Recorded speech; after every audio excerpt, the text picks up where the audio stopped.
et pour ces grands privilèges d'être ici pour t'adorer. On a eu le temps d'écouter les gens, de parler avec nos semblables, de manger les nourritures de cette chair. Tout qui nous a été présenté, nous avons mangé pour la survie de nos chair.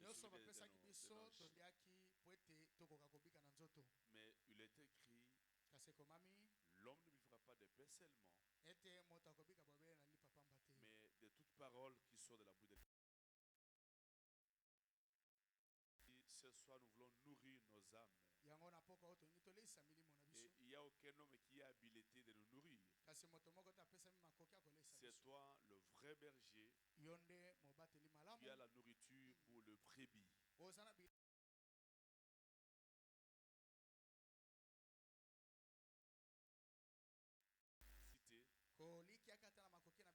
Mais nous comptons sur toi, Seigneur. Nous écartons de la scène. Nous te confions nos chairs, nos êtres, afin que nous soyons des instruments entre ta main pour bénir ton peuple ce soir, pour sauver une âme, pour réconforter celui qui est faible, pour guérir celui qui est malade et répondre à celui qui a des questions. Que ton esprit prenne la prééminence de cette réunion, qu'il ouvre la parole pour nous et qu'il y rompe le paix pour les enfants, les paix appropriées à la gastronomie de chacun. Que tout esprit te soit soumis, que le début jusqu'à la fin de cette réunion, contrôle divin, au nom de Jésus-Christ, pour sa gloire seule. Amen. Amen. On va lire la parole de Dieu. Nous sommes sur notre enseignement que nous avons commencé le dimanche, qui était juste une introduction.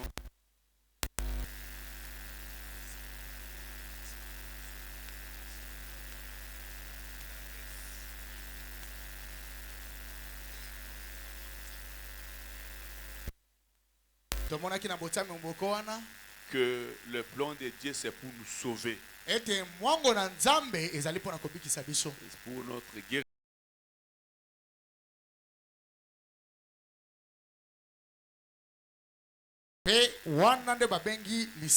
Et cette rédaction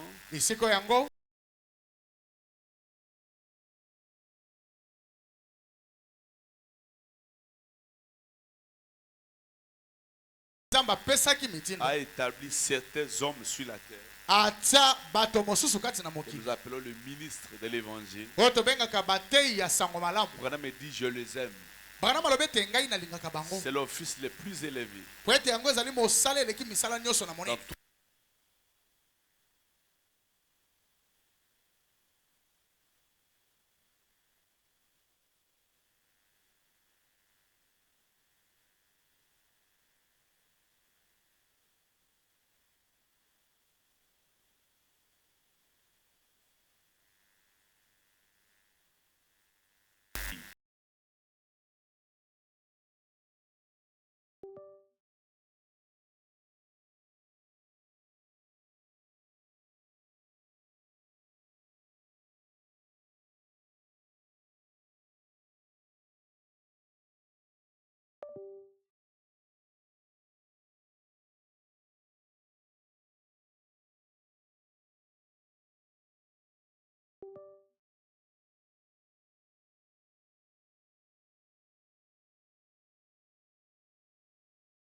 Dans oui, la famine n'a pas de pain ou de vin, mais d'attendre la vraie parole de Dieu.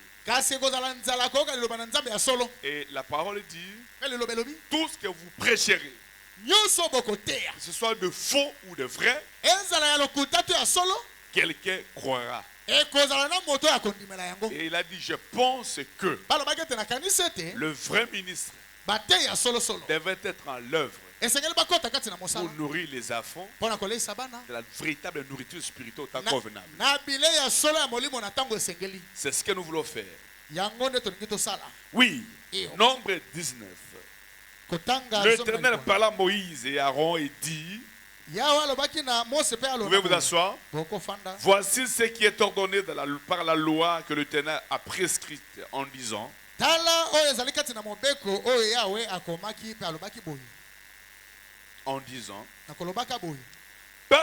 aux enfants d'Israël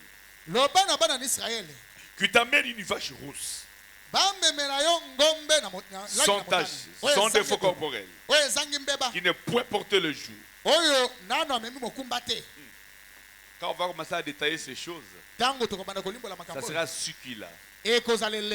Oui, qui n'a pas porté le charge. Ah oui, ça c'est la rédaction. Partout là c'est la rédaction. Et vous la remettrez au sacrificateur Éléazar. En réalité, ce n'est pas remettre mais présenter. C'est ça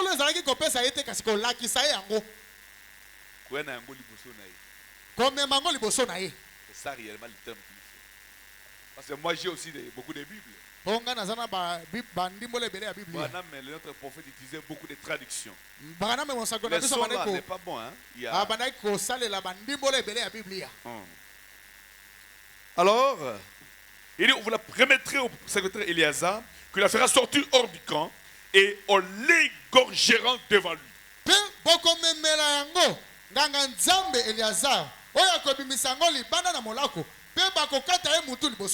Ce n'est pas lui qui va égorger, mais on l'égorgera devant lui.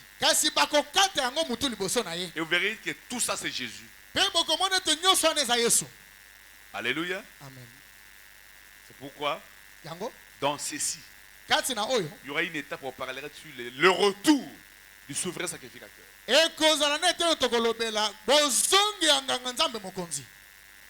Alléluia. Amen. Je continue. Oui, on l'égorgera devant lui. Et le sacrificateur Éléazar prendra du sang de la vache avec son doigt et il en fera 7 fois l'aspersion. Il y a quoi? Il en fera 7 fois.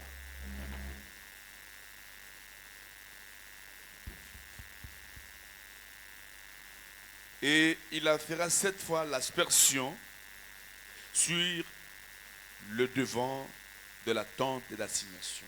Penganga nzambe mokonzi Eleazar akokamata makila ya ngombe yango na mosapi na ye pe akonangwisa yango mbala sambo liboso na ekuke ya ema na boyokani d'assignation.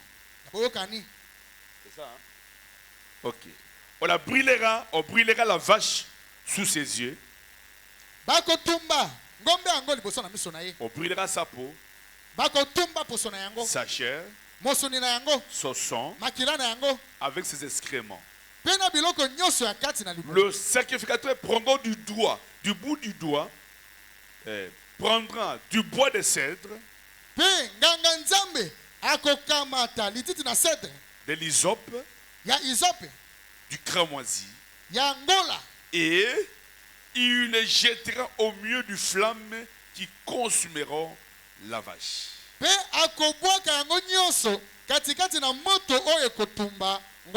sacrificateur lavera ses vêtements, il lavera son corps dans l'eau. Puis il rentrera dans les camps et sera impur jusqu'au soir.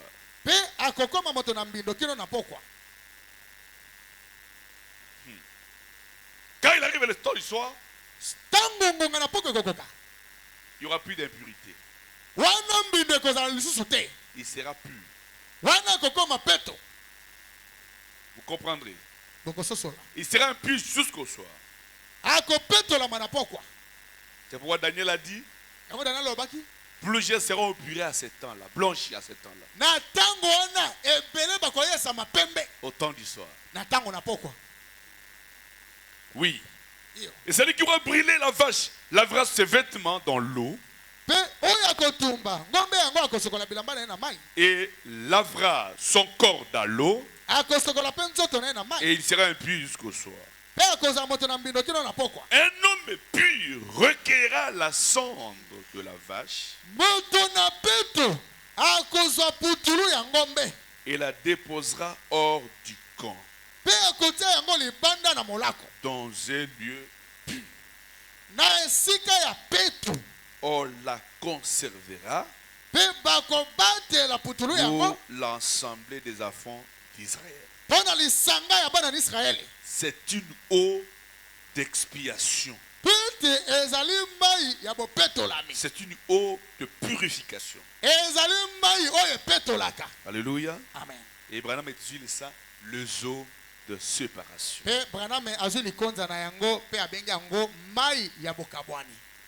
Alléluia. Amen. Vous pouvez lire tous ces chapitres-là prochainement. Et on a vu que ces gens de qui nous parlons ici, ce sont les Juifs. Un peuple élu de Dieu, choisi par Dieu. Il a choisi leur père Abraham. Dieu a marché avec lui. Et arrivé dans Genèse 15, Dieu omniscient a vu ce serait la suite du peuple d'Abraham. Et il prédit. Il appelle. Il les fait sortir dehors.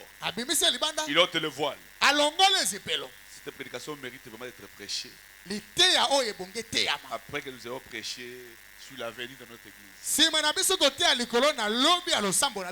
Alors, Amen. Il dit, ta descendance sera servie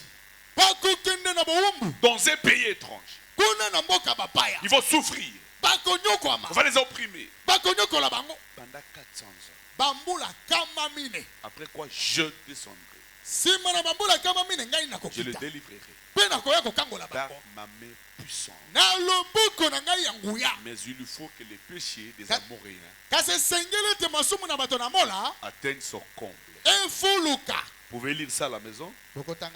Dans Genèse 15, verset 13 jusqu'à 17. Alors, Israël se retrouve là-bas. Commence à souffrir. Écoutez, frère. Je ne voulais pas entrer directement dans la chose sur les eaux de la séparation. Je vais parler un peu de ce peuple qui se trouvait là. Comment Dieu les a appelés de là. Ils ont connu leur exode. Et ils sont arrivés devant cette loi. Et nous sommes nous aussi bénéficiaires.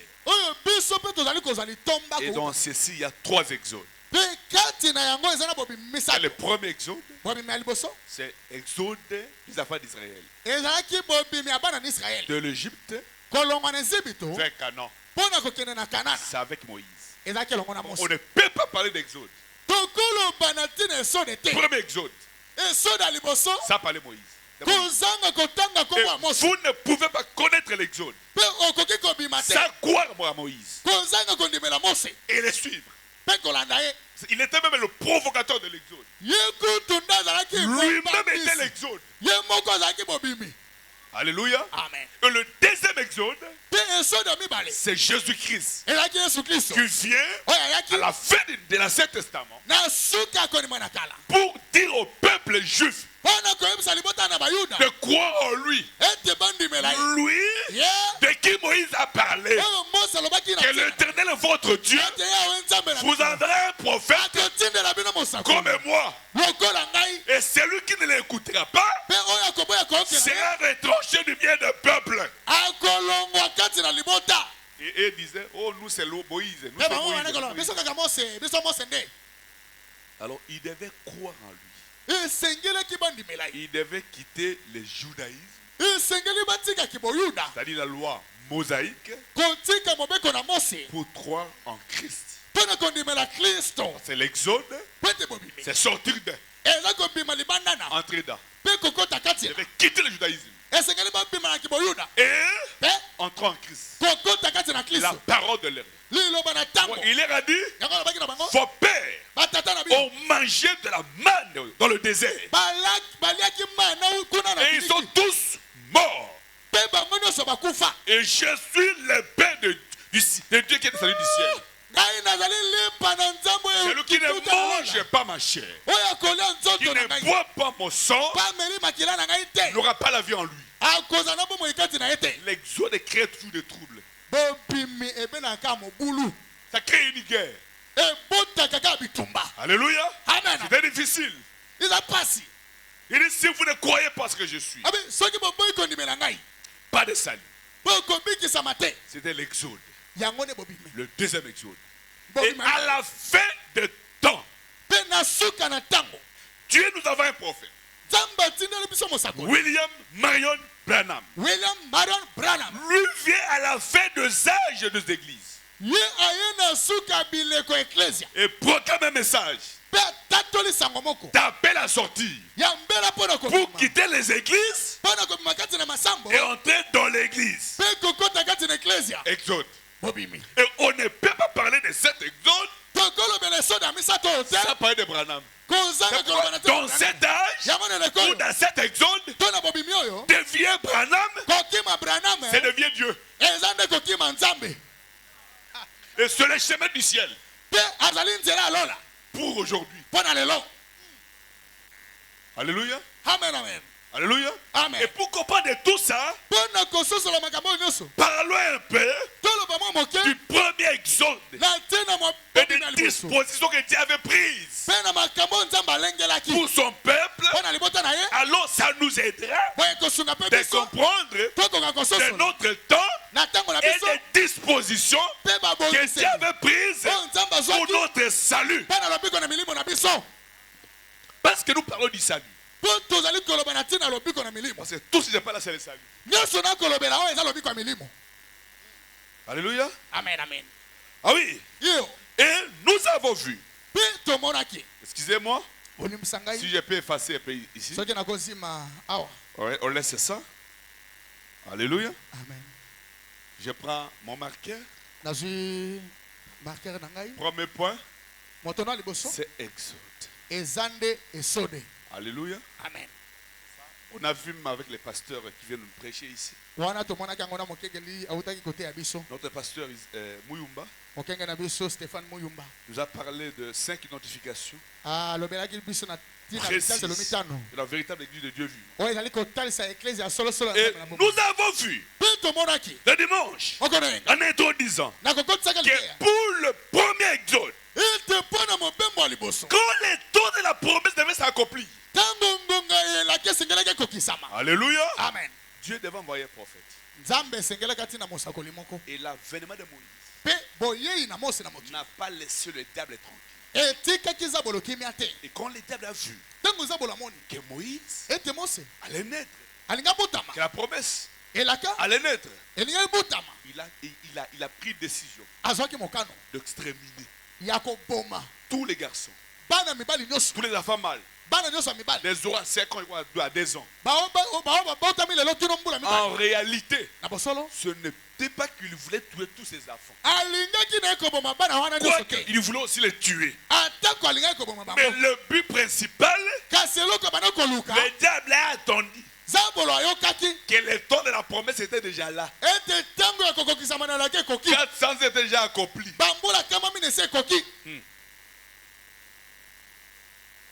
C'est que le libérateur doit être là. Mais il n'était pas à mesure d'identifier c'est qui. Et on a vu que dans ce premier exode, pour que cet exode ait lieu, il y a 3 principes qui doivent intervenir. Ou qui doivent intervenir. Le premier principe, c'est la puissance de Satan. Deuxième principe, c'est la puissance de la foi. Troisième principe, c'est la puissance de Dieu. Le 3, réuni, c'est l'exode. Alors je lis la Bible. Exode 1er. Verset 8. J'ai pu lire? Oui. Exode 1er. Verset 8. Vous êtes là? Il s'éleva sur l'Égypte un nouveau roi.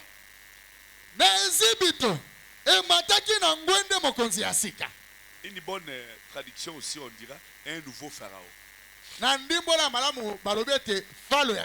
Parce que pharaon c'est roi. Oui, il s'éleva sur l'Égypte un nouveau roi qui n'avait point connu Joseph. Moi je vous disais, même l'installation, la moteur sur le trône de ce pharaon qui ne connaissait pas Joseph, c'était déjà le commencement de l'accomplissement de la promesse. Qui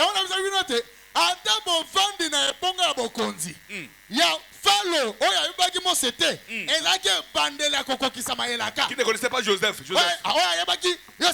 Joseph était la bénédiction pour l'Égypte. Pourquoi il est arrivé là? C'est la haine de ses frères. Le rejet de ses frères qui les a conduits là-bas. Alléluia. Amen. Oui. Oui. Il n'avait pas connu Joseph.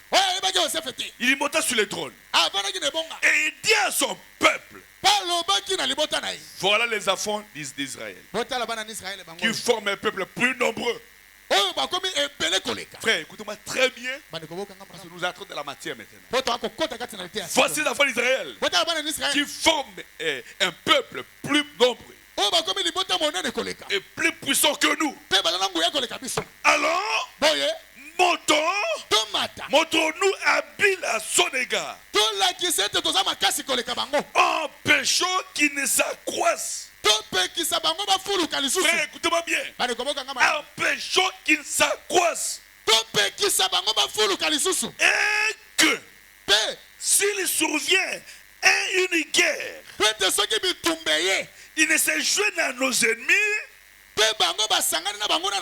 pour nous combattre et sortir ensuite du pays. Et l'on établit sur lui des chefs de corvée afin de les accabler de travaux pénibles. C'est ainsi qu'il lui battit de villes de Pithom et de Ramsès pour servir de magasin à Pharaon.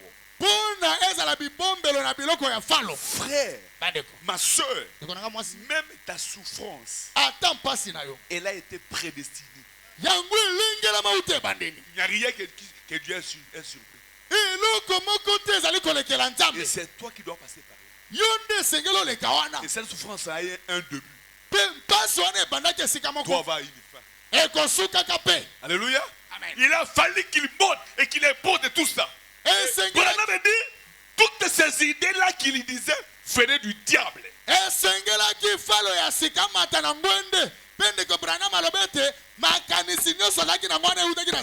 Alléluia. Amen. 12. Mais plus on l'a accablé, plus il se multipliait. Et s'accroissait. Frère, il y a des gens sur la terre. Même si vous les haïssez, Dieu l'a déjà aimé. Vous mourrez pour rien. Si Dieu aime quelqu'un, il l'a déjà aimé. S'il choisit quelqu'un, il l'a déjà choisi. Tout ce que vous ferez la nuit comme le jour contre lui ne tiendra nullement. Vous allez graisser les dents. Alléluia. Amen. Et ces gens-là, c'est vous, hein? Ils ne sont pas au ciel, c'est vous, hein? Vous n'êtes pas un produit du hasard. Vous êtes un royaume de Dieu. Vous êtes les enfants de Dieu. Et c'est vous le peuple de Dieu. Et il est jaloux de vous. Et plus on les accablait, plus ils se multipliaient et s'accroissaient. Il y a des gens qui n'aiment pas la progression des autres. Hein. Frère, ce frère, à peine de se marier ici, il est devenu comme ça. Regarde un peu ça. Il a acheté une parcelle. Toi, tu penses que ta haine là va empêcher Dieu de les bénir? Alléluia. Plus on les accable. Ils ont quoi c'est? Et ils ont pris en aversion les enfants d'Israël. Alors, qui va décision pour les Égyptiens réduisirent les enfants d'Israël à une dure servitude.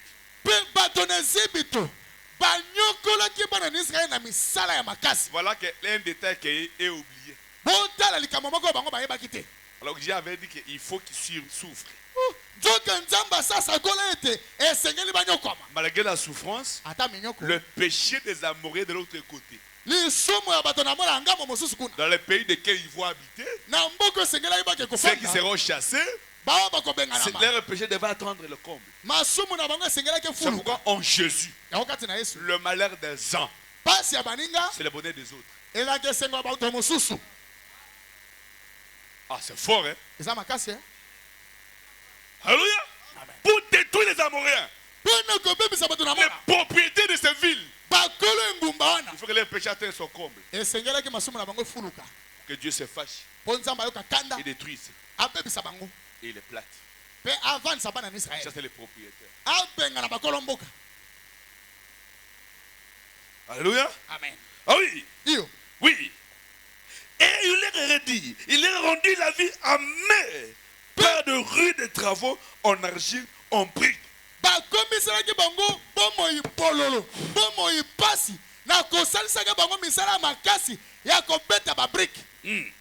Et par des ouvrages de champs, c'était avec cruauté qu'il leur posèrent toutes ces charges.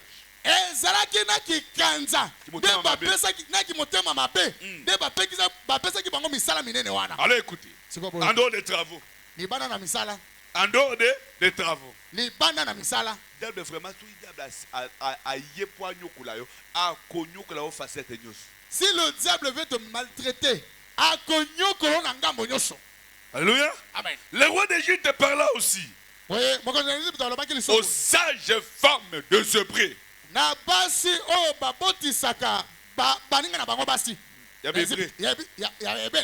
Nommé l'une Chiffran et l'autre Pua. Il leur dit, quand vous accoucherez les femmes des Hébreux et que vous verrez sur leur siège, si c'est un garçon qui sort, faites-les mourir. C'est une fille, laissez-la vivre. Frère.